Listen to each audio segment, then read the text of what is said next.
Unfortunately, I've been to too many sites like this over the last 2 years around the country.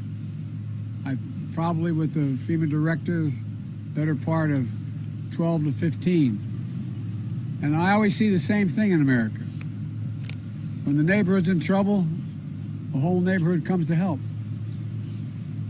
Walking down the street here, being told by people the reason we were able to get through it, one family told me when finally the roof came off the house, we were under the bed, we came back down, all of a sudden it was quiet. Before I knew it, the Red Cross was out front. Before I knew it, went on to talk about the neighbors that helped.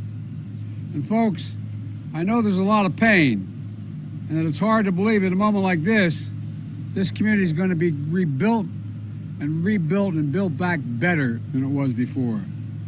Resilience of this community has been remarkable. And I just want you to know, as you fight through this, you're not alone.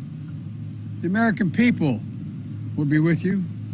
They'll help you through it, and so will I. Multiple tornadoes tore through Mississippi, Alabama, and Tennessee last Friday night. The most powerful came through Rolling Fork. It stayed here just a little over 3 minutes. Just imagine, look at, I know those who've been through it know, 3 minutes.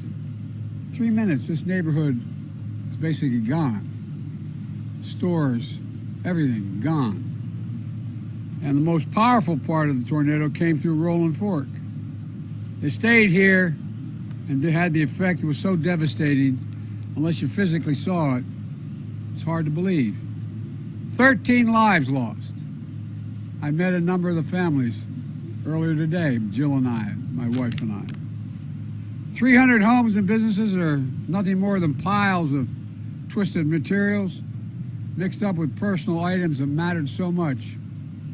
Teddy bears, family albums, clothes, dishes, basics of life, all gone. People still going through the rubble, seeing if they can find that picture of Grandma, or that wedding ring that was on the bureau, or that special memento that meant so much to them. They get lost too.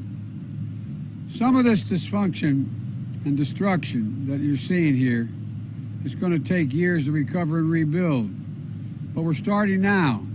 When I spoke to the governor, he said what he needed most was a federal disaster declaration, so that the earliest hours of Sunday morning, I signed that expedited major disaster declaration, which gave you more access to more federal resources.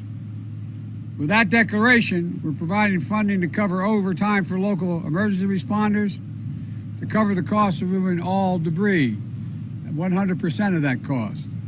We're also authorizing cash grants for people who lost their homes, whether they own or rent, to pay for things that may not be covered by insurance, like temporary housing, home repairs for those who have homes still standing.